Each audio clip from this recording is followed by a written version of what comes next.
What up, what up, what up? Welcome into another edition of Green with Envy. As always, is your boy Will. We're checking in. How you doing? How you living?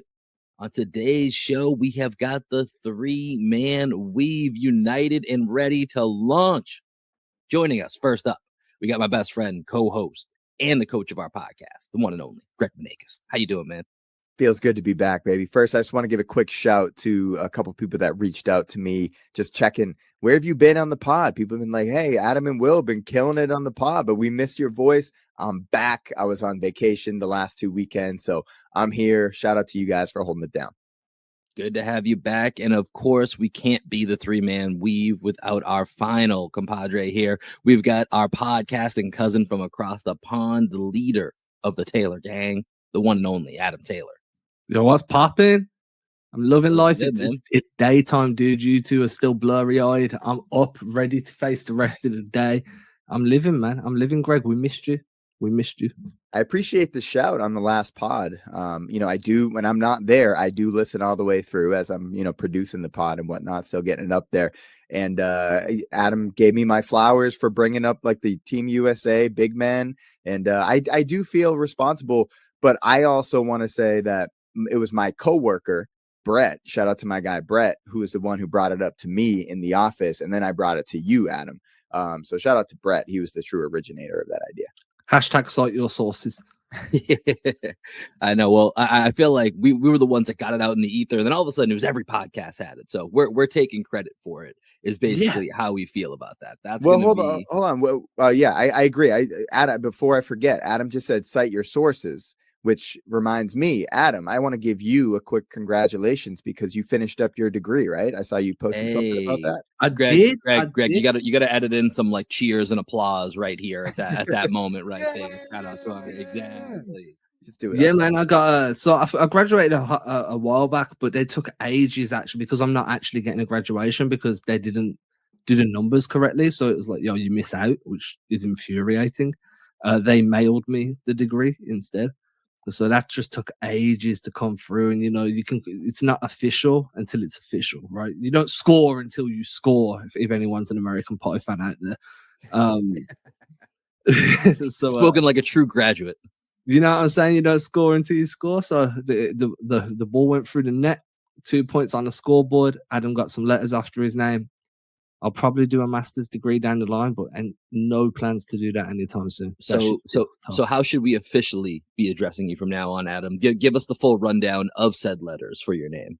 It's just the normal standard shit, isn't it? BA, HONS, and then there's I think there's some other words after it for what type of degree it was. I don't know. I just told everyone to call me the honorable because it's an honors degree. So like the honorable Adam Taylor. The honorable Adam Taylor. Does it feel as good as warm apple pie? Nothing feels as good as warm apple pie. Well, hopefully to celebrate, you got a little bit of warm apple pie, if you know what I'm saying. But there's so many young listeners right now where this whole conversation is just going over their head, and then there's people our age, like millennials, that are probably having to pull over because tears are streaming. We're like, you know how it's with certain kids movies, like whether it's like Pixar or whatever, they have certain movies where it's like, oh my god, they did an amazing job of making this entertaining for parents, but kids aren't quite sure what's going on. I feel like we're on the precipice. We're not quite in the Pixar territory, but that's what we're going for right now. And I think I just want to give a shout out to Elemental. Have y'all seen Elemental? No, I have not seen Elemental. So I had a lot of people talking about it. Yeah, real quick, Adam, for those of you that are listening, check the show notes because at some point we're going to talk about basketball, and I will put it in the show notes at what point the basketball talk starts. Go ahead, Adam. Yeah, if you're watching on YouTube, it'll be in the chapters as well. Just skip this shit if you're not interested. So it's like background information for anybody that wants to know or anybody that cares. We were supposed to record on Sunday, so this would come out earlier on Monday. And I'm like, I'm going to be available, but I'm going to watch a movie with the wife and kid. So we pushed to recording on Monday. The movie ended up being Elemental. Honestly, dude, they knocked it out of the park with that one. Like, I'm a big fan of like colors as well. Like, I like like. Oh yeah, you're big on colors. Yeah, but like you know what I mean, like color schemes, the way they make everything pop and make it all attractive and stuff. They just did such a great job with like the different type, the different shade. I don't know, dude. In my head, it all makes sense, but just go watch the movie. You'll understand. Yeah, no, it looks good, man. And it's funny when you said you like colors. I thought you were gonna say I really like animated movies, so I was a little thrown off when you just said, "Oh, I like colors." No, just like, okay. The way it's immersive, the way I do get it. I do get what you're saying. It just threw me off for a second, but no. So like I've seen the commercials for Elemental. I think it looks good. It reminds me a little bit of, and I'm blanking on the name of it, but it's the one that has, once again, a lot of colors. So maybe you know this one, Adam. It has like all the emotions that are different characters. Inside Out. Inside Out. There you go. So it kind of reminded me of like that type of vibe with Elemental. I don't know if you can verify if that's what it is, but yeah, kind of like the messaging was different. Like, you know, one was more about taking care of your emotions. One was more about, you know, the love can be found anywhere type of message. But overall, it was good. And we should start saying this, the parent of the podcast, because any Disney movie we speak of, I'm guaranteeing I've seen it at least 3 times. That's true. That's true. That is going to be your lane. Although Greg's coming off a weekend where he got a little parenting test run, babysitting some of his nieces and nephews. Won't be long. You'll be getting hit with that hospital bill for the babies soon, dude. Greg, did you come away with any new child caring experiences that you'd like to share? Well, let's see. So I was back in Boston. My sister she lives in Philly now. She used to live in Boston, moved to Philly, and the airline that she needs is so she used to take JetBlue all the time, right? So she has all these JetBlue points, but for whatever reason, like the JetBlue planes can't accommodate her and her kids. Like she needs very specific accommodations for them. I think it's like, you know how JetBlue has like the three seats and then the 2 seats. She was saying something about the plane just doesn't work for her with JetBlue. So she has all these leftover JetBlue points. So she was in Boston running some event at Boston College High School, BC High, and Marty Walsh was there, who's former mayor of Boston. He was like the guest speaker. It was all about like celebrating immigrant voices. So she flew me into Boston. She was like, "Hey, take my JetBlue points. I have this big event. I want mom and dad to be there. So I want you to be the babysitter for my kids." So I didn't get to go to the event, but I did get to babysit her 2 kids. My brother ended up coming over with his 2 kids. So we just had a great night. They watched like some Penguin movie. My brother and I, apparently when you're babysitting, it's okay to drink some whiskey, because we were just drinking some whiskey and eating some Chinese food as the kids were just kind of hanging out. And what I would say I definitely learned that if it came down to it, I could handle a new kid. If I was blessed to have a new kid in my life, I could handle it. And then I would also have Danielle to help me out, because bedtime routines are crazy. How the hell are you supposed to get 2 kids to bed, you know, when there's only one parent around? It was impossible, because once my brother left, it was just me, 4-year-old Oliver, and 2-year-old Sam. And they had these routines, and I didn't really know what to do. My mom told me a little bit, but she didn't write it down. So I was like, okay, I remember I got to like, she said I don't have to give them a bath, but then at 7:30, they're both screaming at me that they want tubby time. And, you know, like little kids, naked bodies, not like a big band. So I don't really know how to do all that. I don't know, man. Swimsuits on, kids were going swimming. Yeah, it's just a big tub. Right, it's like in Big Daddy when the kid stands up and he's wearing the bathing suit. yeah, exactly. Yeah. So I did tubby time. Read them some stories. They're obsessed with baseball. So Sam is like literally 2 years old, and he knows all the baseball players because their dad is who works for the Philadelphia Phillies. He's the president of PR for them. So he's like, my brother got them some baseball cards. And he's like, I got Shohei, I got Mike Trout. And they're like, look, potential new Red Sox in the offseason. We'll see. Right. I know. I'm pretty excited about that. But I mean, you just, what I learned, I guess, biggest takeaways is you just got to be always on your guard, and you always got to have shit for them to do. This is why I stopped at 1 kid. This is why I stopped at 1. One was easier with 2 though, because you can kind of like put them, you can like have them play with each other and stuff. Yeah, until it gets the same thing people think about dogs. Yeah, I will say that puppies are harder than kids. You have said that before, Adam. That is true. And you're the only one that's had the experience of both. Yeah, my wife said it to me this morning as well. She was like, dude, just give me another baby over this. She was like, this puppy, like, because with kids, like, you get to know their cries, right? Like, one cries hunger cry, one cries, I need to go to the party or whatever. With puppies, it's just, ruff, It's like, that's the same bark I heard when you were hungry 3 days ago. Now you want to go take a pee. As a human, they're going to evolve what their signals are, right? Whereas a dog, it's just like you got to just figure out whatever the hell Figure that this shit rough out. means. And like, it's tough, right? When it's 4 o'clock in the morning with a baby, you're kind of like, right, there's one of 3 things that are going to go wrong. And I don't know if you've seen that Cat Williams skit where he's like, if you get high, there's 3 side effects: hungry, happy, sleepy. With a baby, it's kind like of a baby. Yeah, hungry, happy, need your diaper changed. That's it, right? With a puppy, there's like 50 different things that could be wrong. And you're like, dude, it's 4 a.m. There's no basketball on, so I've got no reason to even care about this time existing. Like, just go to sleep, man. So yeah, I'd sooner take a baby over a puppy. Well, this has been our kind of makeshift parent corner that we've thrown together here. So Uncle corner. Uncle For me, corner. anyway. I like that. Yeah, uncle, father corner, and then just observer corner for your boy here. Well, let's take let's take a break, and then we'll actually talk some basketball here. So let's regroup ourselves here. Take a break. We'll be right back. All right. So over the weekend, we did have a little bit of actual news that broke for the Celtics. We have 2 different topics that we're going to cover here. Let's start though with probably the more notable one. We have Gary Washburn of the Globe, who was on Celtics Wire talking about the relationship between Malcolm Brogdon and the Boston Celtics, which apparently has not had a lot of communication over the offseason.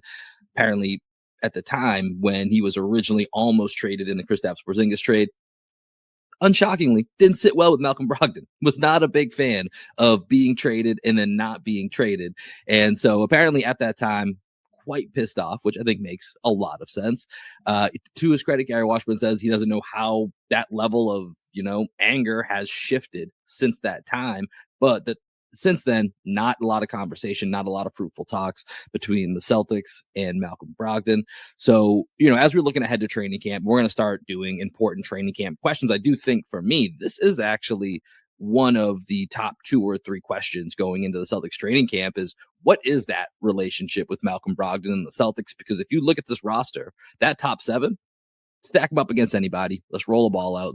I like the Celtics chances, but Malcolm Brogdon is a big part of that. So Adam, let's start with you.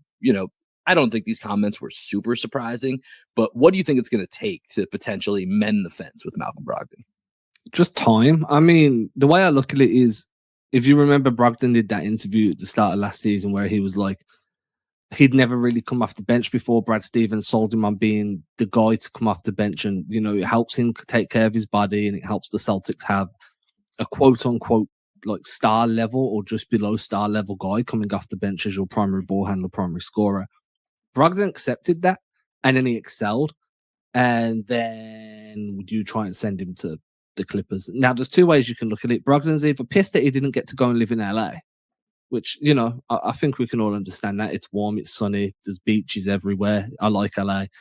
Or he's pissed because he made that sacrifice, like, to come off the bench for a year and still found himself in trade talks. Now, at the end of the day, it was a trade talk for a guy that was coming off a career season that is the 3rd star in Boston's new 3-headed monster. Somebody had to go, and Brogdon was kind of that more disposable. If you had to choose between Smart and Brogdon in a vacuum, you're choosing Brogdon due to the injury concerns. He got injured in the Eastern Conference Finals. There's no guarantee he's going to be as healthy as he was last year ever again. If you look at his career as a whole, he's been healthy his rookie season and last season, and that was it. There's been injury issues all the way through and coming into the NBA. Yeah, he's going to be upset, but look, man, it was a good business move, and sometimes business moves ruffle feathers the wrong way. It just happens. I think they'll be fine. Yeah, I think your point about the trade was to the Clippers into LA. It's not like we were sending him to like a shithole team. You know what I mean? We were still giving him an opportunity to live out the rest of his contract extension, which he signed, right? That's another thing, is Brogdon like committed to the team. He has that extension. So I think with Brogdon, it's like, dude, we weren't sending you to, I don't know, the Atlanta Hawks, even though the Atlanta Hawks are kind of good. Like it's also probably not like the greatest situation to be in. Like with the Clippers, you're getting to go into LA, you get to play with like Kawhi and PG. They got a great coach out in LA. You're living in Los Angeles. Like things are going to be okay for you, dude. And the report from Washburn, because we don't have Brogdon's words, right? All we have is his silence. Maybe sometimes the silence is speaking louder than what his words could actually do. But it's like, I don't really know how much stock to say, like, oh, Malcolm Brogdon is still pissed off about this because he hasn't said anything. Like, you're not, you don't have to talk to the team in the Yeah. offseason. Like, you can take a break if you need it. You can go reset your brain. I think the only thing is like when the Celtics are starting to post some videos of people like working out in the facilities and whatnot. So like Brogdon's absence and his silence might be speaking louder.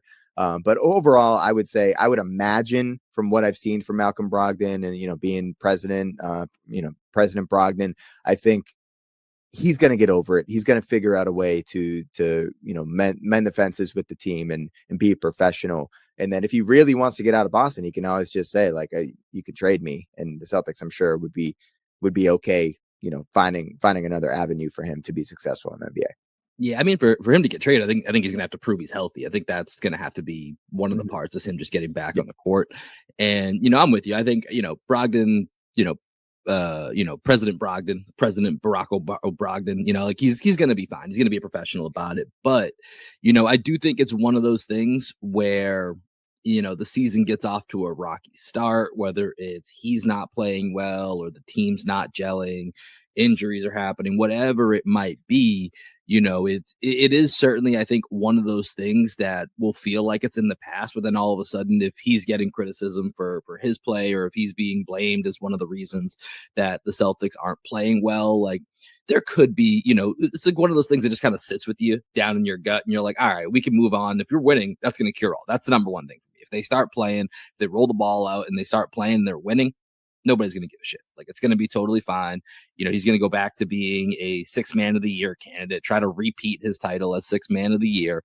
But, if he gets injured, or if the Celtics aren't playing well, if he's not shooting 44% like he did last year, or people, or whatever the reason is, like, I could see this being one of those things where it comes back up, and it's probably gonna be partially the media bringing it back up. And then Brogdon's going to have to respond when he does have those cameras in front of him.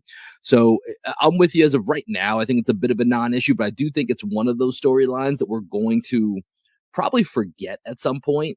And then if things do, get a little hairy at some point, it could reveal its head again and be like, oh, this was never actually like really fixed. There was scotch tape put on this. This was not like, they didn't really actually mend everything here in whatever way that would take. I don't know. But there is a world in which everybody plays nice, and then it could, rear its head at the wrong time. But who knows? That's a potential. Doesn't mean it's gonna happen. So I think we kind of need to wait and see here. But like, I'm curious for what you guys think. How important is with Marcus Smart going out? How important is Malcolm Brogdon to this team? Because his role is slightly different than what it was last year, right? Like he's now, Tim and Derek White are the main ball handling guards. Let's label them as that. How important do you think him being healthy for a second straight season, other than obviously the conference finals we talked about? How important is that to this team's success? And I'll go back to you, Greg, to start. Yeah, I think Brogdon, being the 6th man of the year, obviously it's extremely important, right? He was a consistent piece throughout the year. As you said, 44% from 3.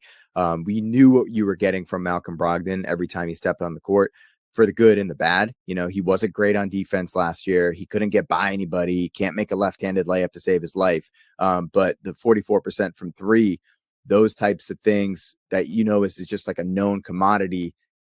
I don't know if Brogdon's really going to have the ball in his hands all that much. I think it's probably going to be more playing off of like Jason Tatum, or probably just off of Tatum. I think if it's him and Brown on the court, we saw last year that didn't really work that well. So I think him spotting up off of Tatum with Porzingis and who's Hauser, maybe that's a lineup that they throw out there with a bunch of shooting around Tatum. I think he's going to be huge for the team. But to my point of him missing shots in the lane all the time, really not being able to get by people, just in one-on-one situations, he really has to do it off of a catch or off of a screen. He can't really get by anybody in isolation anymore. I think there were definitely some signs of slippage just in overall athleticism with him. Towards the end of the year, he started reminding me a lot more of Andre Miller, the old point guard, where he was like kind of just doing old school, old man at the schoolyard moves.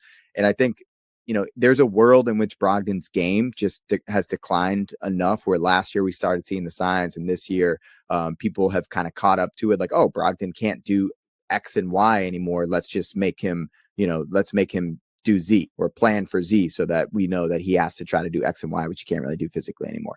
But to answer your question, very important. But I think the Celtics would be able to figure out ways with the new lineup combinations and with and a little bit more Peyton Pritchard, a little bit more Sam Hauser, where you could make up for it. Yeah, to build off Greg's point, I think that not only would they be able to, I think they'll be planning on it, contingency planning, knowing that Brogdon could miss extra time.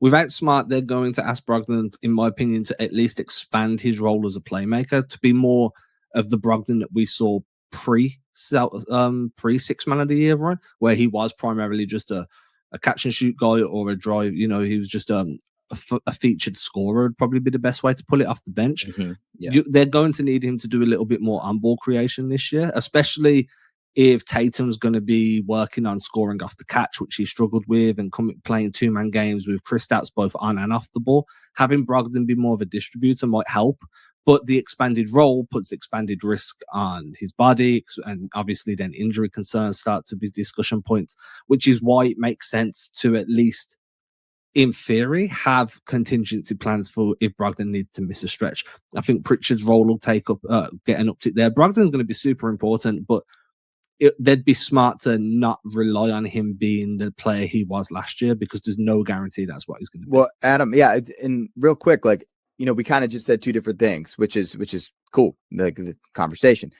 My question is, if we're going to have him be, taking on more responsibility as a playmaker, if Brogdon were to get hurt, right, that's a little bit harder to just be like, oh, well, now Peyton Pritchard, maybe we're going to expand your playmaking. Yeah, Pritchard can't do that. Right. But if you say like, oh, Brogdon, you're going to play off ball, we're just going to have Tatum as that playmaker. If Brogdon goes down, it's like, oh, you can slide somebody in a little bit easier to that off ball role. So if you had your pick, would you want Brogdon more as an off ball player or on ball player?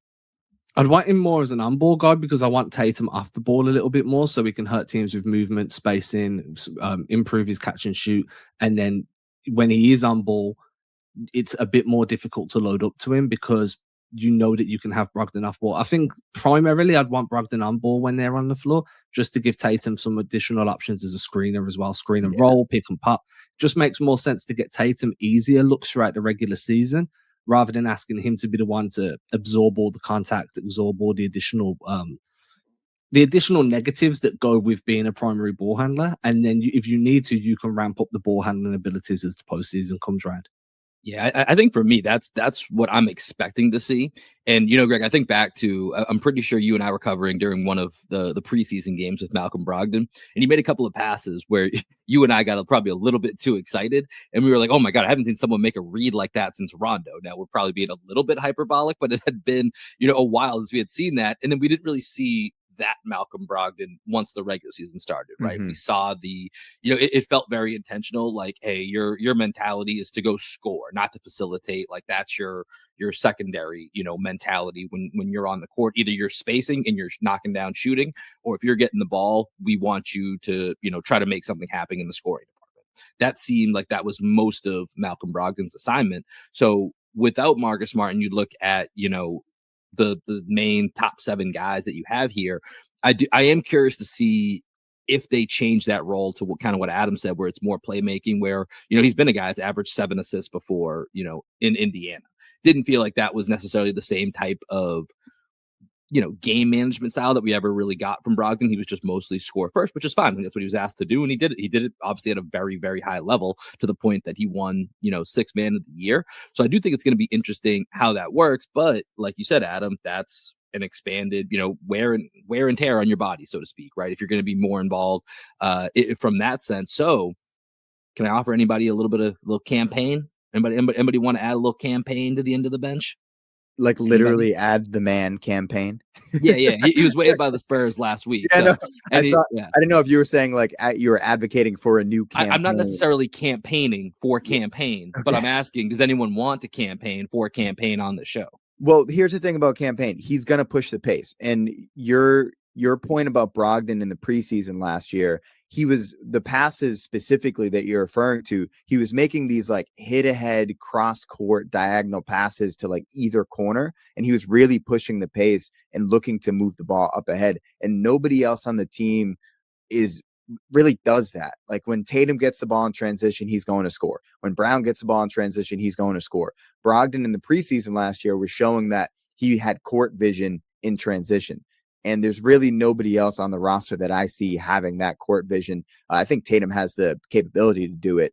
Cam Payne, I think, is one of those guys that when he gets the ball in transition, his eyes are up the court and he's looking to find people.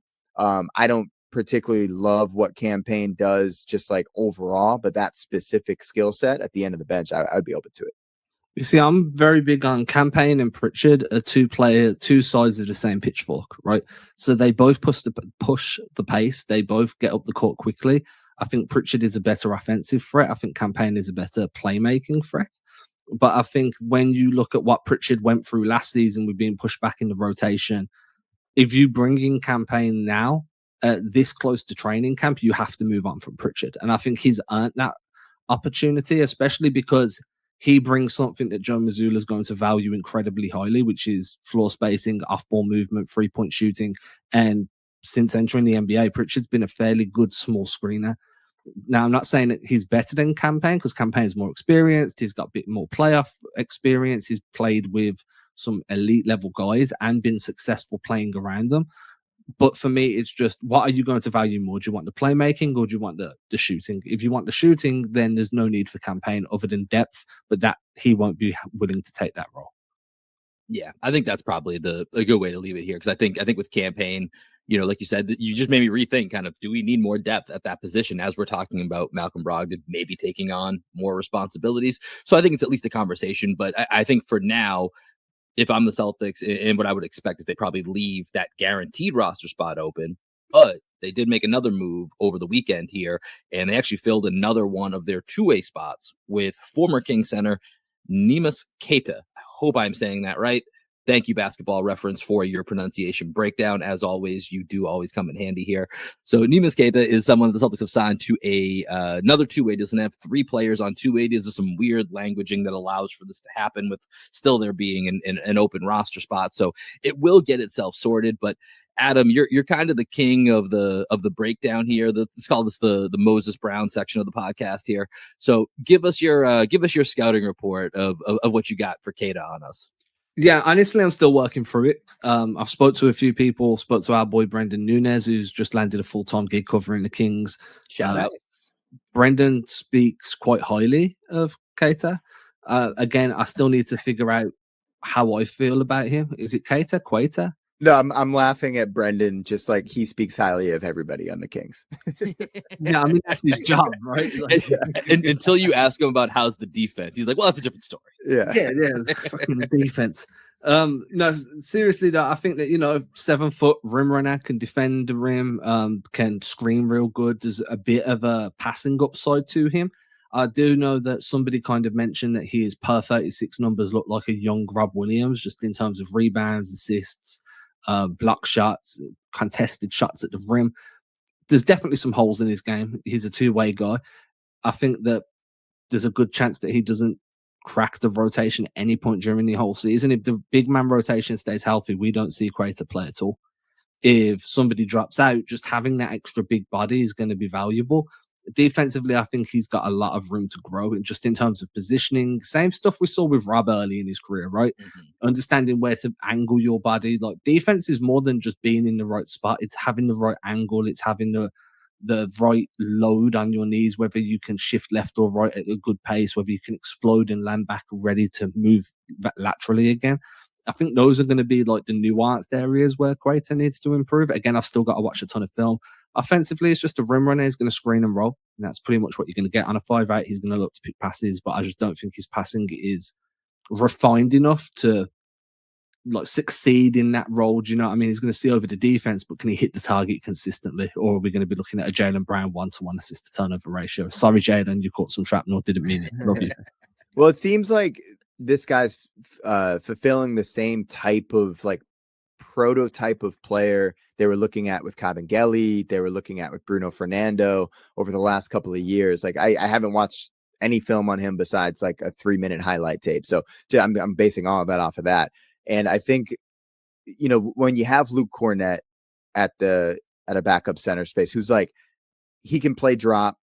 Luke, he's a rim threat for sure, just because he's so big. But like the best version of Luke Cornett does not overlap with the best version of this guy, right? They're completely different types of big men. So I think it makes sense for the Celtics to continue to bring in these flyers on big men that fulfill a specific role, that like Rob is, the number one guy on the roster that's going to do those things. But if Rob goes down, you need someone that you can at least be like, okay, Rob's not there. That vertical threat's not there anymore. Who else can we bring in as like a true pick and roll big that might be worth like getting some minutes here and there while Rob is out. And for the most part, we've seen over the last couple of years, like just because when Rob is out, that doesn't mean the Celtics are going to then pivot to that guy, right? We didn't pivot to Kabengele. We didn't pivot to Fernando. We just figured out other ways to play basketball without that threat on the court. So to me, he's like one of those project bigs that the Celtics seem to like taking flyers on 1 year at a time.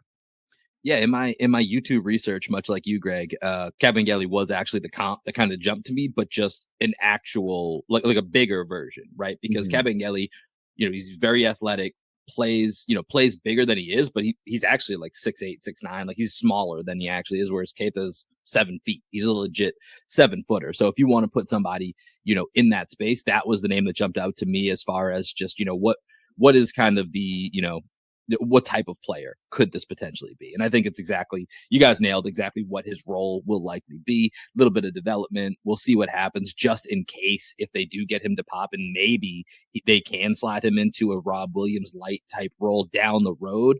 That's just something that they want to have in their back pocket, because you never know with a lot of these two-way guys when you're going to strike gold and when you're going to find something that is actually sustainable. So you just keep taking, more at bats. The more at bats you have, the more chances that it potentially could work out at some point. I just want to throw in there as well, like Warriors fans were really big on Golden State potentially looking to bring Queta in on a full roster spot. When he got waived, there was a lot of discussion among Warriors fans about, because they're screwed for size, right? I think their biggest guy is 6'10", Saric, and Trace Jackson Davis are both 6'10". That's it. There was a lot of discussion about, do we bring Queta in to add some size? He'll be the third big in the rotation. And a lot of people seemed on board. Now, if he's good enough for Golden State as a third big in the rotation, he's definitely good enough for Boston as a two-way guy. Do you feel the same way about Dwight Howard? I mean, I like Dwight Howard.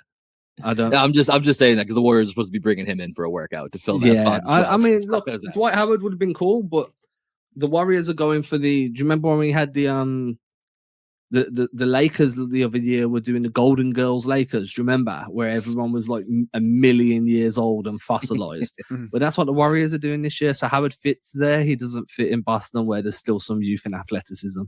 Well, I think the report of Dwight Howard to the Warriors makes sense, where like a few years back, it was Shaq. Shaq was the guy where everyone's like, we need to have centers that can guard Shaq, or at least give 6 fouls a game to put Shaq on the free throw line. And with Jokic becoming who he has become, being the MVP, like you're going to see more and more teams try and be like, all right, that's the guy we have to stop. If we want to win the championship, we need someone that can at least bang with Jokic and make life difficult. I think that's something that Dwight Howard is still capable of doing. He can't be the defensive player of the year that he was. He can't be the offensive force that he was, but he could give you 5 fouls guarding Jokic and just make life difficult for him.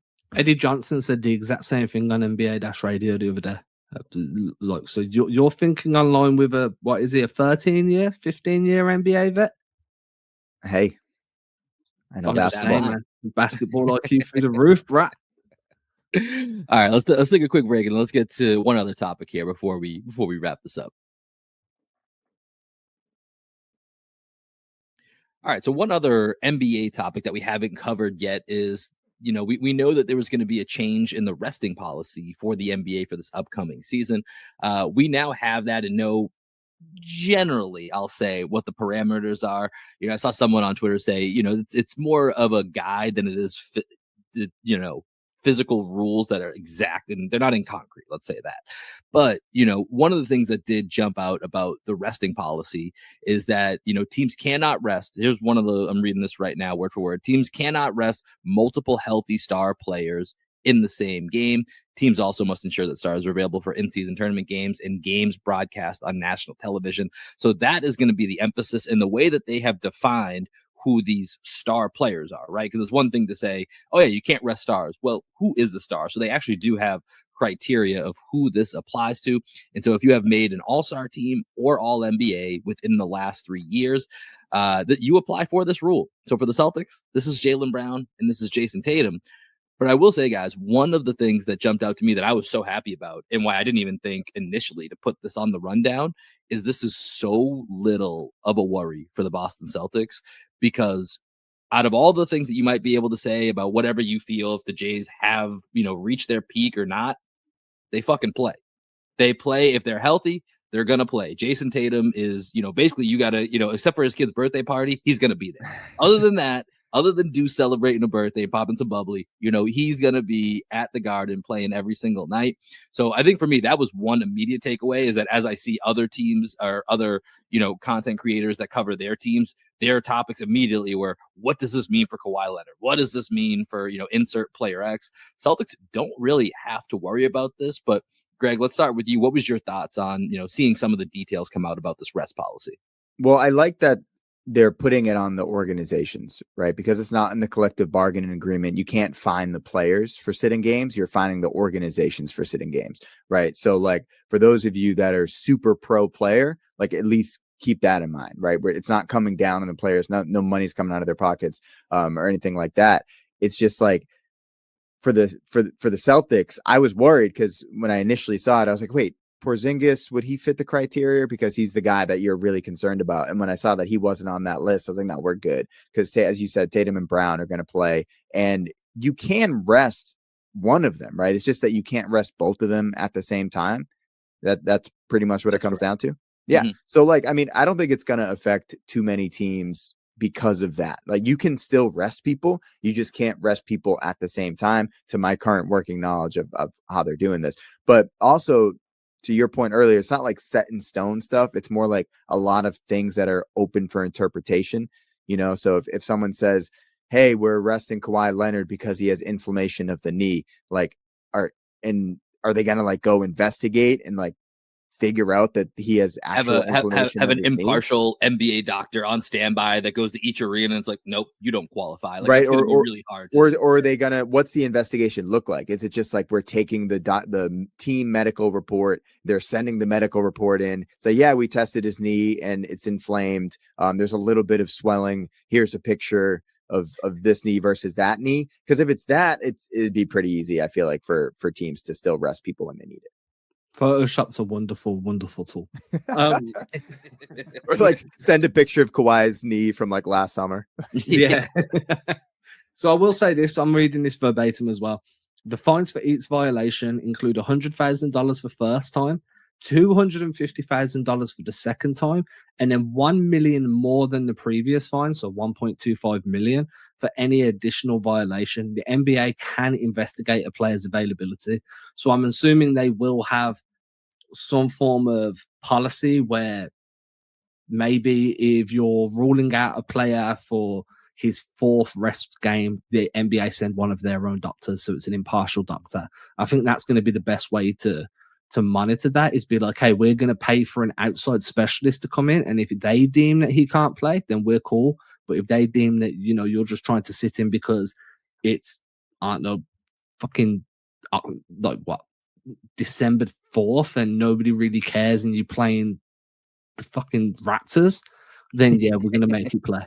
Well, here's my thing. Like, we're all in our mid 30s. There are some days I wake up and shit just hurts. And like, if you ask me to play, I'd be like, dude, like my hip just is stiff today. Like I can't, I doubt that it would show up. Our entire life is a game time decision when you're in your mid 30s. It's I don't know, man. I can't plan too far ahead. I wake up and I'm like, why are my thighs sore? Like, what a part of you? Why am I've been asleep? I haven't done shit. I got off the plane yesterday, and I'm literally, I stood up and I limped all the way from my seat on the plane until I left the airport. I was limping the entire time. Like my hip, my right knee hurt. Like things just hurt. So like I don't understand how they're going to be able to tell somebody, hey, like you're not in pain. It's like, no, Dude. I am in pain, and like I don't feel comfortable going on the court today. Dude, when I was in Boston, I stepped off a curb not long after. Remember when I left you on a Saturday where we'd gone to Yeah. Wahlburgers? I'd got out of the Uber back at the hotel, and as I stepped out of the Uber, there was like a curb to step down because it was like a road and a curb down, and then you had to kind of walk around. And as I stepped down, I just felt a twinge in my heel. That was it, just a step, and I limped for the rest of the day. All around the TD Garden that night, I was limping.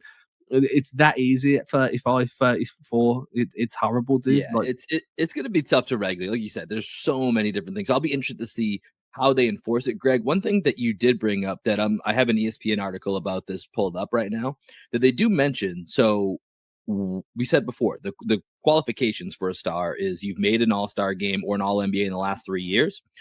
Does that change at this year's all-star game? And the answer in the article is potentially yes. Once again, nothing is set in concrete. So to your point of, Kristaps Porzingis being the one that you would immediately probably be most concerned with, there's absolutely a world in which he makes the all-star game this year.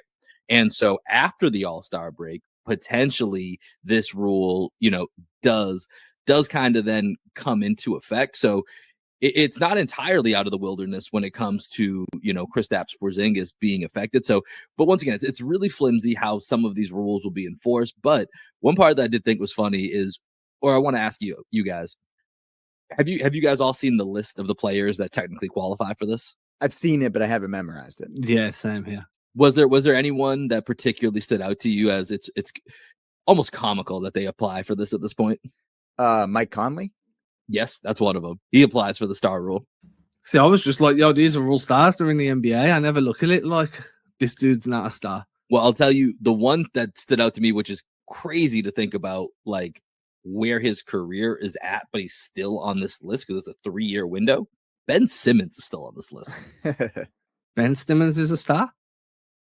I don't know about that anymore. I mean, it's at least up for debate. He's got to do something. But the fact that Ben Simmons is like the reputation of Ben Simmons is where it's at right now, and that this is only a 3-year window of qualifying for either All-Star or All-NBA, and that he's still on this list just shows like how crazy it is, and that it's also not super crazy to think that he can get back to that spot. It's just it's a fascinating case with Ben Simmons. I also feel like they probably, if the goal is, well, one, it's like the spirit of the game stuff, but it comes down to dollars, right? They don't want to mess up the bottom line with sitting people for national televised games and stuff. And if that's the case, what's surprising to me is they didn't put in like a lottery pick rule, that like you can't be resting lottery because people are excited to see Chet Holmgren. People are excited to see like the Thompson twins and stuff like that. Wemby. Like to see Wemby, of course, to see Wemby. So French like Chet Holmgren. So to me, that was the thing that like surprised me most is that they're not considering like the star power of someone and they're using all-star as the defining. Well, I think the part for that, this is my assumption, is not all lottery picks play right away, right? So even if they're not technically resting, like, do they have to play? Because like these are stars that they're going to get minutes. If they're healthy, they're getting minutes, right? So like they're going to be on the court, but there's going to be, in Wemby's obviously probably an exception, but there's going to be guys that are, sitting at the end of the bench that don't, like, look at Jaylen Brown, his rookie year, right? Like some nights he would play 10 minutes, some nights he might not play at all. Like he catch a few DMPs here and there. So I don't know how that would factor into it, because I know that obviously with the guys that are on this list, if they're suiting up, they're starting like 95% of them. And I guess that would be it, right? It would be like early on in the season, if they're in your starting lineup and like they're clearly a part of your rotation, you can't just like sit them to sit exactly. There, it might be like a qualification. I don't know. It's messy either way that you try to parse this out. I'm surprised the NBA did it, but shout out to them because I want to see stars play. Yeah, I think we all do. Let the boys play. Take the chain off the damn gym. Oh, well, that's going to do it for this episode of Green with Envy. As always, we appreciate you guys for locking in here with the 3-man weave. Make sure you are hitting that subscribe button. Make sure you are following us across all of our social medias. Adam, you got any articles coming out this week that people should be aware of? I'm doing one. Well, we still haven't had the last dice roll one released just because it's the off season, so things are being spread out a bit more. But I'm working on one where I'm trying to talk myself into liking O'Shea Brissett's game for the Boston. I'm very early into it because obviously it's quite film dense, just for me personally, not for the actual article. At the moment, I haven't been able to talk myself into O'Shea Brissett's game for Boston, but there's a long way to go, man. There's a long way to go. Tell Bill to cancel the assignment. I couldn't do it. I couldn't talk myself in. I have been tempted. I have been tempted. Well, that can be the article though. No, can you just be like, I started this article hoping to talk myself into it, and I just couldn't do it.